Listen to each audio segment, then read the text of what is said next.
Akademiċi tkellmu dwar l-aġir tal-President tal-Parlament Ewropew u l-Europarlamentari Nazzjonalista Roberta Metsola u li Kupjar li nqabdet bih fit-teżi tagħha.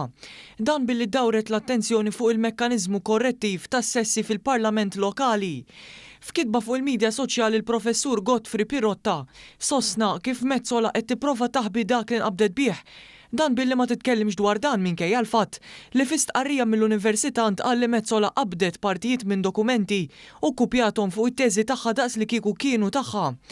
U kompla jgħid kif dan mhux aġir xieraq anke fid-dawl li mhux qed tkun ġusta mal-poplu anke ma' dawk li nqabdu bl-istess aġir fil-passat.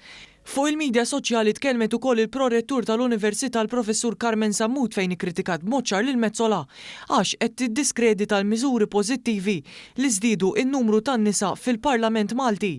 Kompli tgħid li Metsola ilha kontra dawn il-miżuri minkejja li kienu kruċjali biex ir-rappreżentanza tan-nisa titla' minn 13% għal 28%.